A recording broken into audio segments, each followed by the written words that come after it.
नए बजट में महंगाई का नया तूफान आने को तैयार। चीनी, घी, चाय, मेकअप, कपड़े समेत बेशतर अशियाए जरूरिया की कीमतों में इजाफा मुतवक्के। आइंदा माली साल के बजट में बेशतर अशियाए जरूरिया पर सेल्स टैक्स में इजाफे की तजवीज़। चीनी पर सेल्स टैक्स 18 से बढ़कर 19% होने से चीनी की फी किलो नरखों में 5 रुपए तक इजाफे का इम्कान। 1% सेल्स टैक्स बढ़ने से घी 5 से 7 रुपए, साबुन 2 से 5 रुपए, शैम्पू 15 से 20 रुपए महंगा होने का इम्कान। सेल्स टैक्स में इजाफे के बायस मसाला जात के बेशतर आइटम्स, चाय और कहवे की पत्ती, दर्जनों brand baking items, noodles, pasta और बच्चों के नाश्ते के अशिया, जाम, जेली और मार्मलेड महंगी होने का खदशा। 1% सेल्स टैक्स बढ़ने से इलेक्ट्रॉनिक्स की सैकड़ों अशिया की कीमतों में इजाफे का खदशा।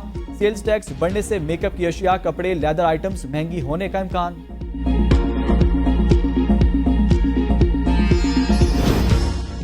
आइंदा बजट में पेट्रोलियम लेवी 60 रुपए से बढ़ाकर 80 रुपए करने की तजवीज़। 2000 अरब रुपए के नए टैक्सेस आयद करने की तजवीज़। पेट्रोलियम मसनूआत पर इब्तदाई मराहल में 5% सेल्स टैक्स आयद करने की तजवीज़। पेट्रोलियम मसनूआत पर 5% सेल्स टैक्स आयद करने से 600 अरब रुपए रेवेन्यू मुतवक्के। आइंदा माली साल के लिए फाइनेंस बिल में तमाम सेल्स टैक्स छूट खत्म करने की तजवीज़ भी तैयार। सेल्स टैक्स इस्तिस्ना खत्म करने से तकरीबन 550 अरब रुपए इजाफी आमदन मुतवक्के। सेल्स टैक्स की शरह 1% मजीद बढ़ाए जाने का इम्कान। IT और टेलीकम्युनिकेशन के वफाकी तरक्याती बजट में बड़ा इजाफा तजवीज़।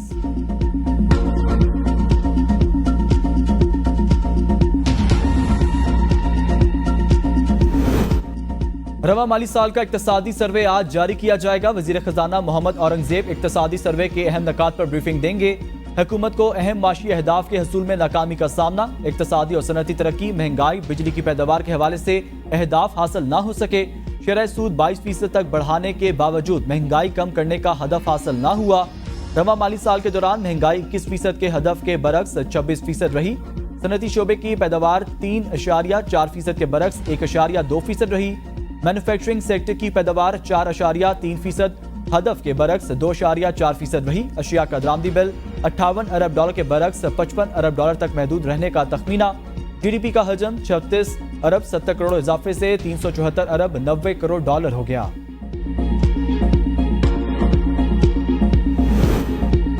वजीर आजम की जेर सदारत कौमी इक्तसादी कौंसिल का इजलास, चारों सूबाई वज़राए आला की शिरकत। शहबाज शरीफ कहते हैं मुल्क की तरक्की, मईशत की बहाली और अवामी खुशहाली तरजीह है। इस मकसद के लिए हुकूमत मौजूदा वसाइल का बेहतरीन इस्तेमाल यकीनी बनाएगी।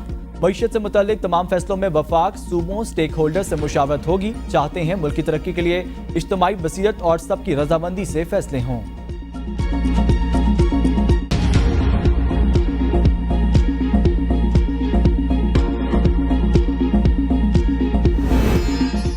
खैबर पख्तूनख्वा के 91 तरक्याती मनसूबों के खात्मे पर वजीर आला अली गंडापुर का वजीर आजम को खत। कहा SPDP से सूबे के 91 तरक्याती मनसूबे निकालने से खैबर पख्तूनख्वा मुतासिर होगा।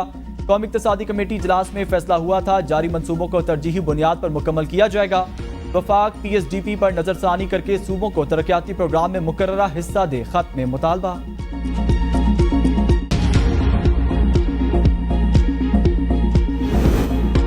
वजीर आजम शहबाज शरीफ की नरेंद्र मोदी को तीसरी मरतबा ओहदा संभालने पर मुबारकबाद। नवाज शरीफ ने अपने पैगाम में कहा, आइए नफरत को उम्मीद से बदलकर जनूबी एशिया के 2 अरब इंसानों की तकदीर संवारने के मौके से फायदा उठाएं।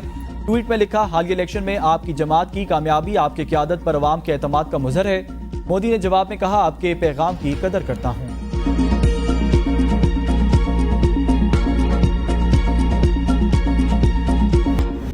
स्टेट बैंक का शरह सूद में 1.5% कमी का ऐलान। नई मॉनेटरी पॉलिसी के मुताबिक शरह सूद 22% से कम करके 20.5% हो गई। शरह सूद में कमी से मुल्की कर्जों, महंगाई में भी कमी का इम्कान। स्टेट बैंक ने शरह सूद में 150 बेसिस पॉइंट्स की कमी की। स्टेट बैंक के मुताबिक महंगाई की शरह 11.8% रह गई। स्टेट बैंक ने 4 साल बाद शरह सूद में कमी की। आखिरी बार 25 जून 2020 को शरह सूद 1% कम की गई थी।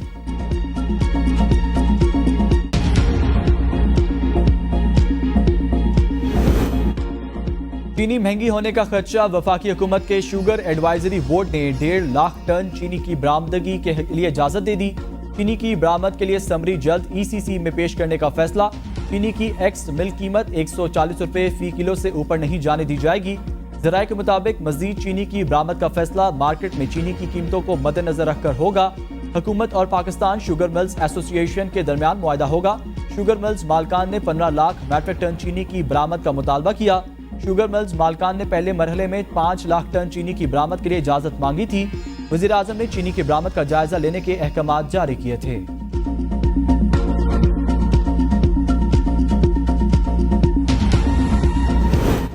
बानी पीटीआई का सुप्रीम कोर्ट को मुज़ाकरात पर खत लिखने का फैसला। बानी पीटीआई दरपेश माशी मुश्किलात, सियासी अदम इस्तेहकाम खत्म करने के लिए खत लिखेंगे। खत में माशी और सियासी अदम इस्तेहकाम खत्म करने के लिए संजीदा फ्रीक्वेंस से बात करने का मामला उठाया जाएगा। जरा इंतखाबी मैंडेट की वापसी, 9 मई जुडिशियल इंक्वायरी और दीगर केसेस में फेयर ट्रायल का मुतालबा किया जाएगा। जराए नैब तरमीम केस में जजेस ने बानी पीटीआई को सियासी जमातों से बातचीत का मशवरा दिया था। उमर अयूब कहते हैं, हमें खत का इंतजार, बानी पीटीआई एक दिन रिहा होकर कौम के लीड करेंगे। हम उस दिन का इंतजार कर रहे हैं जब वो वजीर आजम की कुर्सी पर बैठेंगे।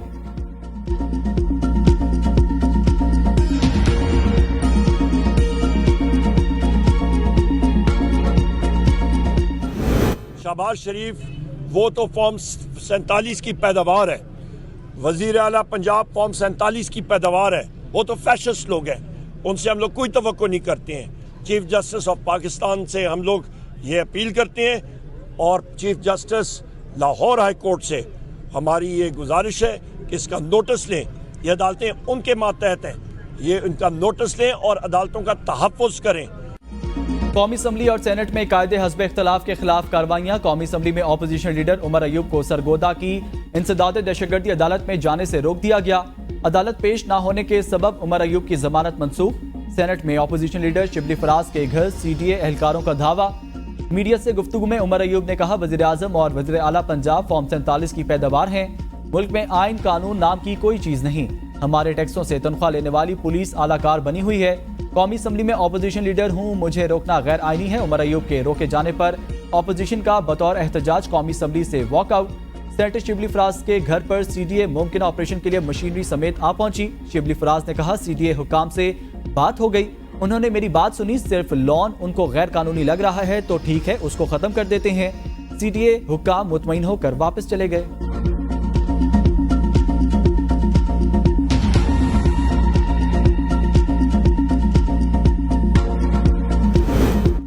अपोजिशन रहनुमाओं के खिलाफ कार्रवाइयों की कौमी असम्बली और सेनेट में गूंज। अपोजिशन लीडर उमर अयूब खान ने सरगोदा में अदालत जाने से रोकने का मामला उठा दिया। कहा, पंजाब पुलिस ने हमारा रास्ता रोका, बड़ी मुश्किल से अपना रास्ता बनाया। अदालत तक हमें जाने की इजाजत नहीं दी जा रही थी। मोहसिन नकवी कहाँ है? क्रिकेट खेलने गया है। उसका न्यूयॉर्क में काम क्या है? अदालत के गेट के सामने हम खड़े हैं और अंदर हमें जाने नहीं दिया गया। हर इदारा अपने दायरा इख्तियार में रहे। असद कैसर ने कहा, अपोजिशन लीडर को सरगोदा अदालत में पेशी के लिए अदालत के सामने रोका गया।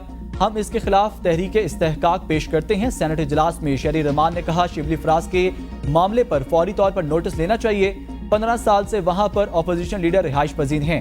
अपोजिशन के एहतजाज के बीच कौमी असम्बली में कई बिल पास हो गए।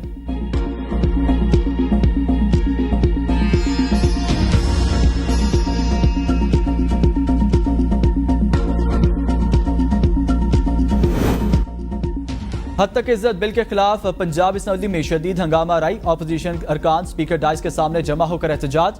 बिलों की कॉपियां फाड़ दी। स्पीकर ने सिक्योरिटी तलब कर ली। पंजाब असम्बली सिक्योरिटी ने स्पीकर डाइस के गिर्द घेरा डालकर किसी को भी स्पीकर डाइस की जानिब से रोक दिया। अपोजिशन की हद तक इज्जत कानून के खिलाफ नारेबाजी। IG पंजाब पुलिस को हाउस में बुलाने का मुतालबा। अपोजिशन रुकन हाफिज फरत अब्बास ने कहा, मौजूदा IG पंजाब ने फस्तायत की राह इख्तियार कर ली है।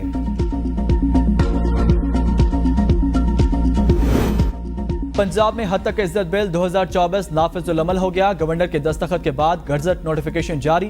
हुकूमत हद तक इज्जत के नए कानून के तहत ट्रिब्यूनल कायम करेगी। पंजाब हुकूमत chief justice Lahore high court के मुशावरत से मेंबर तैनात करेंगे। मेंबर की तैनाती 18 माह के लिए जाएगी। ट्रिब्यूनल दौरान ट्रायल ही फ्रेकेन की बाहमी मुशावरत से सुलहनामे की इजाजत दे सकेगा। शिकायत कुनंदा 6 रोज में हद तक इज्जत के कानून के तहत कायम ट्रिब्यूनल से रुजू कर सकेगा। खातून या अकलियती शख्स से मुतल्लिक केस की इन कैमरा समात हो सकेगी। हद तक इज्जत के कानून के तहत फैसले के खिलाफ 30 रोज में अपील दायर की जा सकेगी। शिकायत कुनंदा अपनी साख को साबित करने का पाबंद नहीं होगा। शिकायत कुनंदा के लिए हद तक इज्जत को साबित करना ही काफी होगा। हद तक इज्जत साबित होने पर ट्रिब्यूनल मुतल्लिका शख्स का सोशल मीडिया अकाउंट मुअत्तल करने का भी हुक्म दे सकता है।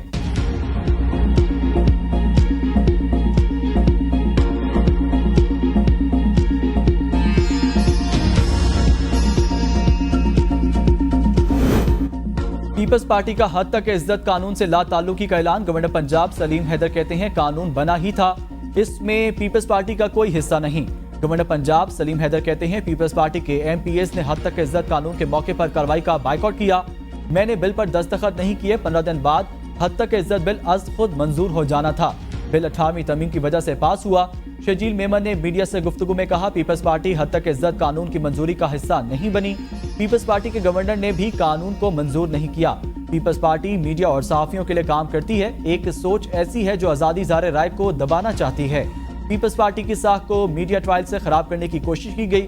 झूठ पर मुबनी फेक न्यूज की सियासत नहीं होनी चाहिए। पाकिस्तान पीपल्स पार्टी के सीनियर रहनुमा हसन मुर्तजा ने कहा हद तक इज्जत बिल पीपल्स पार्टी सहाफी भाइयों के साथ खड़ी है। पीपल्स पार्टी ने मरीम नवाज को वोट हद तक इज्जत जैसे कवानीन पास करने के लिए नहीं दिया।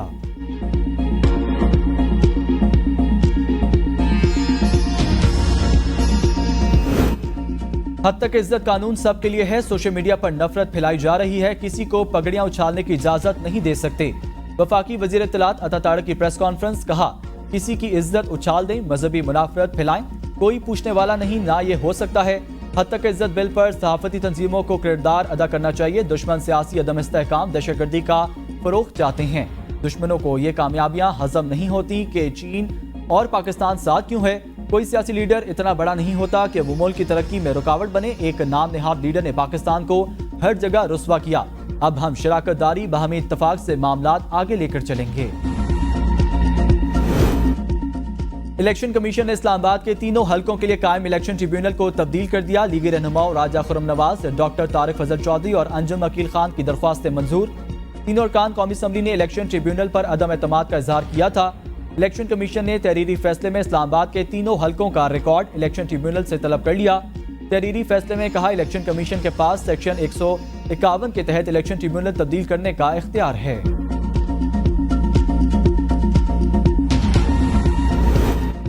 कौमी असम्बली इजलास में बिजली के मामले पर शोर शराबा। अब्दुल कादिर पटेल ने कहा हम पर चाहे जितनी FIR काट ली जाए लेकिन बिजली दी जाए। मुतालबा करते हैं कराची वालों को 12 घंटे बिजली रोजाना दी जाए। शिकायत करना हमारा काम है, आपको अजाला करना चाहिए। आप शिकायत करते हुए बिल्कुल अच्छे नहीं लगते। MQM की आसिया इसाक ने कहा बिजली का मसला सिक्योरिटी का मसला बनने जा रहा है कि इलेक्ट्रिक नैपरा के हुक्म को मानने से इंकारी है। नूर आलम खान ने कहा अवाम को बिजली 3-4 महीनों से नहीं मिल रही, किसी को इसकी परवाह नहीं। हर कोई अपनी जात की बात कर रहा है। पिशावर में 6 महीनों से लोड शेडिंग हो रही है। अवैस लगारी ने कहा हर हुकूमत बहरान की जिम्मेदार है। बलूचिस्तान में 28,000 गैर कानूनी ट्रांसफर रखे हुए हैं। वज़ीर आला खैबर पख्तूनख्वा हमसे बात करके गए, बिल अदा करने वाला चोरी करने वाला का बिल कैसे अदा करेगा? इसका हल सिर्फ हुकूमत की रिट में है। हम 700 अरब रुपए से ज्यादा का नुकसान बर्दाश्त नहीं कर सकते।